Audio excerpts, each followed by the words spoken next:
ಹೆಣ್ಣೆತ್ತೋರು ನಾವು ಮೊದಲನೇ ಹೆಜ್ಜೆ ನಾವೇ ಇಡಬೇಕಲ್ವಾ? ಮದುವೆ ಅಂದರೆ ತುಂಬ ಭಾರ. ಅನುನ ಹೇಗಪ್ಪ ದಡ ಸೇರಿಸೋದು ಅಂತ ಯೋಚನೆ ಮಾಡ್ತಾ ಇದ್ದೆ. ಆದರೆ ಭಗವಂತನ ದಯೆ ಸರ್, ಎಲ್ಲ ಕಗ್ಗಂಟು ಕಳೆದು ಈಗೆಲ್ಲ ಸುಲಭ ಅಂತ ಅನ್ನಿಸ್ತಾ ಇದೆ. ಅವಳ ಅದೃಷ್ಟ ನೋಡಿ ಸರ್, ನೀವು ಸಿಕ್ಕಿದ್ದೀರಾ. ನೀವು ಸಿಕ್ಕಿ ಅನುಗೆ ನಿಮ್ಮ ಆಫೀಸಲ್ಲೇ ಕೆಲಸ ಕೊಟ್ಟಿದ್ದೀರಿ. ನಿಮ್ಮದು ಬಹಳ ದೊಡ್ಡ ಮನಸ್ಸು ಸರ್.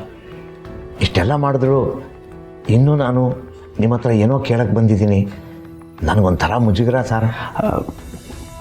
ಇಲ್ಲ ಇಲ್ಲ, ಹಾಗನ್ಕೋಬೇಡಿ. ನೀವು ಅದೇ ದೊಡ್ಡ ಮನಸ್ಸಿನಿಂದ ಇನ್ನೊಂದು ಕೆಲಸ ನಿರ್ವಹಿಸ್ಕೊಡ್ಬೋದಾ ಸರ್? ಖಂಡಿತವಾಗಲು. ನೀವು ಹ್ಞೂ ಅಂದರೆ ನನಗದೆಷ್ಟೋ ಖುಷಿ ಸರ್. ನಾನು ನನ್ನ ಮಗಳ ಮನಸ್ಸನ್ನ ಅರ್ಥ ಮಾಡ್ಕೊಂಡೇ ಬಂದಿದ್ದೀನಿ.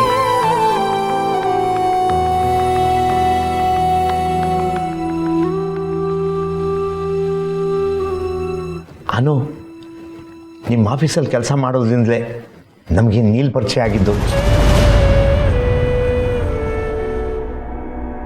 ಅವನು ನಮಗೆ ಬಹಳ ಬೇಗ ತುಂಬ ಇಷ್ಟ ಆಗ್ಬಿಟ್ಟ ಸರ್.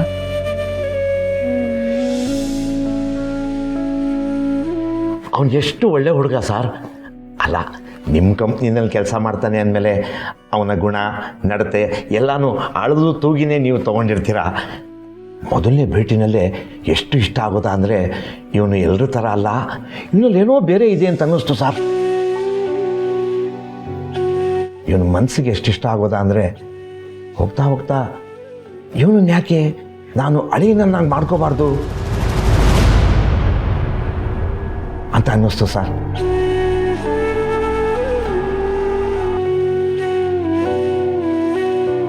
ವಯಸ್ಸು ಕೂಡ ನಮ್ಮ ಅನುಗೆ ಹೇಳಿ ಮಾಡಿಸ್ದಾಗಿದೆ.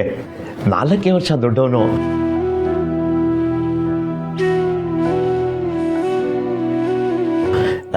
ನೀವು ನಿಮ್ಮ ಕಂಪ್ನಿಗೆ ಕೆಲಸಕ್ಕೆ ಅಂತ ಸೆಲೆಕ್ಟ್ ಮಾಡ್ಕೊಂಡಿದ್ದ ಹುಡುಗನ್ನ ನಾವು ನಮ್ಮ ಕುಟುಂಬಕ್ಕೆ ಸೆಲೆಕ್ಟ್ ಮಾಡ್ಕೊಂಬಿಟ್ಟಿವಿ ಸರ್.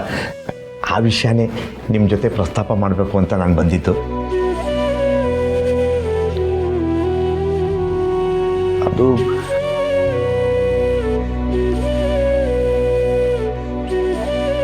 ನೀಲ್ನ. ಹ್ಞೂ ಸರ್, ಅವನ್ನ ಅಳಿಯ ಮಾಡ್ಕೋಬೇಕು ಅಂತ ನಿರ್ಧಾರ ಮಾಡಿದ್ದೀನಿ. ಆದರೆ ನೀಲಿಂದ ಏನೂ ಉತ್ತರನೇ ಬಂದಿಲ್ಲ. ಪಾಪ, ಅಪ್ಪ ಅಮ್ಮ ಇಲ್ದಿರೋ ಹುಡುಗ ಅಂತೆ.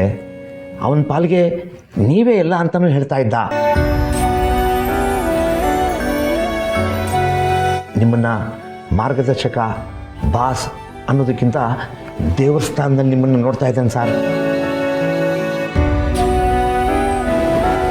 ಅದಕ್ಕೆ ನಿಮ್ಮ ಹತ್ರನೇ ಮಾತಾಡೋದು ಸೂಕ್ತ ಅನ್ನಿಸ್ತು. ನೀವು ಮುಂದೆ ನಿಂತು ಜವಾಬ್ದಾರಿ ತಗೋಬೋದಾ ಸರ್? ಅರ್ಹತೆಗೂ ಮೀರಿ ಏನೋ ಕೇಳ್ತಾ ಇದ್ದೀನಿ ಅಂತ ನನಗೂ ಗೊತ್ತು. ಆದರೆ ಅವನ ಪಾಲಿಗೆ ನೀವೇ ದೇವರು. ಅವನು ತಾನೇ ನಿಮ್ಮ ಮುಂದೆ ನಿಂತು ಮದುವೆ ಮಾಡಿಕೊಡಿ ಅಂತ ಹೇಗೆ ಕೇಳ್ತಾನೆ ಸರ್? ವಯಸ್ಸಲ್ಲಿ ಚಿಕ್ಕವನು, ದೊಡ್ಡವರು ನಾವು ನಿಂತು ಮದುವೆ ಮಾಡಬೇಕು.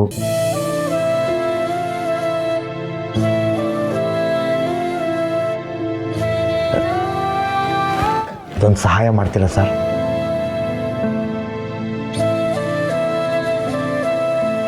ದಯವಿಟ್ಟು ಇಂಥ ಹುಡುಗ ಬಿಟ್ಟರೆ ಸಿಗಲ್ಲ. ಅನು ಮದುವೆನ ಅದ್ಧೂರಿಯಾಗಿ ಮಾಡೋಕ್ಕಾಗದೆ ಹೋದರೂ ಒಬ್ಬ ಯೋಗ್ಯ ಹುಡುಗನ ಜೊತೆ ಮಾಡಬೇಕು ಅಂತ ಕನಸು ಕಟ್ಕೊಟ್ಟಿದ್ದೀನಿ.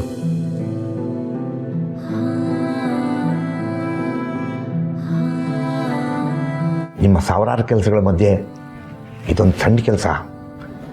ದಯವಿಟ್ಟು ಮಾಡಿಕೊಡಿ ಸರ್.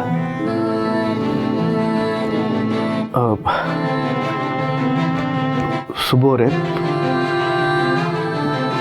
ನೀವು ಅಂದ್ಕೊಂಡಿರೋ ಹಾಗೆ ನೀಲ್. ನಾನು ಅಂದ್ಕೊಂಡಾಗೆ ನೀಲ್ಗೆ ಏನು ಸರ್, ನೆಂಟರು ಇಷ್ಟರು ಬಂಧು ಬಳಗ ಯಾರು ಇದ್ದಾರಾ ಸರ್? ಏನಾಯ್ತು ಸರ್? ನಿಮಗೆ ತುಂಬ ಆಶ್ಚರ್ಯ ಆಗಿರ್ಬೋದು. ಅನು ನೀಲ್ ಜೋಡಿ ಬಗ್ಗೆ ಆಫೀಸಲ್ಲಿ ತುಂಬ ಮೆಚ್ಚಿ ಕೊಂಡಾಡ್ತಾರಂತೆ.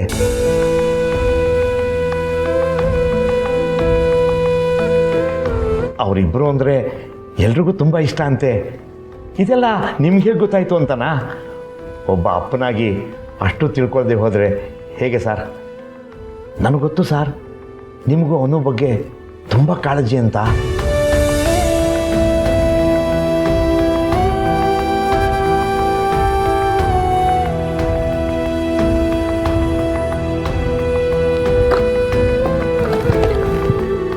ಝೇಂಡೆ ಒಳಗೆ ಬಾ. ಝೇಂಡೆ ಈಗಲೇ ಬಾ.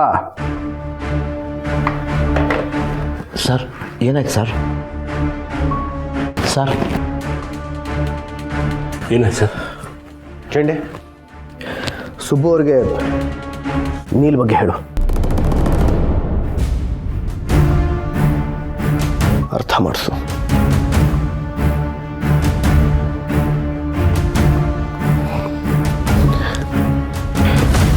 ಸುಬ್ಬು ಅವರೇ, ನಿಮ್ಮ ಮನಸ್ಸಿಗೆ ಬೇಜಾರು ಮಾಡೋಕ್ಕೆ ನನಗಿಷ್ಟ ಇಲ್ಲ.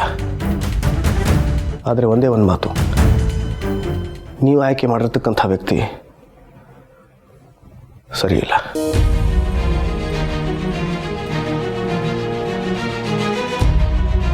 ಅಪ್ಪ ಇಲ್ಲಿವರೆಗೂ ಬಂದು ನನ್ನೂ ಮಾತಾಡ್ಸೇ ಹೋಗಿದ್ದಾರೆ. ಆರ್ಯ ಸರ್ನ ಕೇಳಿದ್ರು ಅವರು ಸರಿಯಾಗಿ ಉತ್ತರ ಕೊಡ್ತಿಲ್ಲ.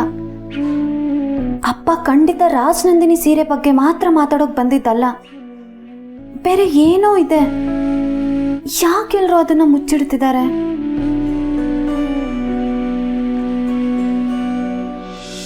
ಹಲೋ, ನೀನೇನು ಮಾಡ್ತಾ ಇದೀಯ ಅಲ್ಲಿ? ಮ್ಯಾಮ್, ಕೆಲಸ ಮುಗೀತಲ್ವಾ? ಆರ್ಯ ಸರ್ ಚೇಂಬರಲ್ಲಿ ನಿನಗೇನು ಕೆಲಸ? ಮ್ಯಾಮ್, ಆರ್ಯ ಸರ್ನ ಮೀಟ್ ಮಾಡಬೇಕಿತ್ತು. ಅವ್ರು ಹೊರಟೋದ್ರಾ? ಓ, ಅವ್ರು ಹೋಗಕ್ಕೆ ಮುಂಚೆ ನಿನಗೇನು ಹೇಳಲೇ ಇಲ್ವಾ? ಛೇ, ಎಂಥ ದೊಡ್ಡ ತಪ್ಪು ಮಾಡಿಬಿಟ್ರು ಆರ್ಯ ಸರ್. ನೋಡು ಅನು, ಇತ್ತೀಚೆಗೆ ಆರ್ಯ ಸರ್ಗೆ ಕಂಪನಿ ರೂಲ್ಸೇ ಗೊತ್ತಾಗ್ತಾ ಇಲ್ಲ. ನಿನ್ನ ಹತ್ರ ಒಂದು ಮಾತು ಹೇಳ್ದೆ ಮನೆಗೆ ಹೊರಟೋಗಿದ್ದಾರೆ ಅವರು. ಅವ್ರಿಗೆ ಮಾಡೋಕ್ಕೆ ಸಾವಿರಾರು ಕೆಲಸ ಇರುತ್ತೆ. ಪ್ರತಿಯೊಂದೂ ನಿನ್ನ ಹತ್ರ ಹೇಳಿಬಿಟ್ಟೆ ಹೋಗಬೇಕು ಅಂತ ಏನಿಲ್ಲ. ನೀನೇನಾದರೂ ಆ ಥರ ತಿಳ್ಕೊಂಡಿದ್ರೆ ನಿನ್ನಂಥ ದೊಡ್ಡ ಫೂಲ್ ಇನ್ನು ಯಾರೂ ಇಲ್ಲ. ಮ್ಯಾಮ್, ನಾನು ಮಾತಾಡ್ತಿದ್ದೀನಿ ತಾನೆ. ನೋಡು, ಸರಿಂದ ಮೆಚ್ಚುಗೆ ಪಡ್ಕೋಬೇಕು ಅಂತಂದ್ರೆ ಅದನ್ನ ಒಳ್ಳೆ ಕೆಲಸ ಮಾಡಿ ಪಡ್ಕೋ. You get it? ಅದು ಬಿಟ್ಟು ಅವ್ರು ಇಲ್ಲದೆ ಇರುವಾಗ ಯಾರ ಪರ್ಮಿಷನು ಇಲ್ಲದೆ ಅವ್ರ ಚೇಂಬರ್ಗೆ ಈ ಥರ ಎಲ್ಲ ನುಗ್ಬೇಡ. ಇನ್ಫ್ಯಾಕ್ಟ್ ನಮ್ಮ ಸರ್ ಇರೋವಾಗಲೂ ಅಷ್ಟೆ, ಆಫೀಸ್ ಅವರ್ಸ್ ಮುಗಿದ್ಮೇಲೆ ಡೀಸೆಂಟಾಗಿ ಮನೆಗೆ ಹೋಗೋದನ್ನ ಕಲ್ತ್ಕೋ.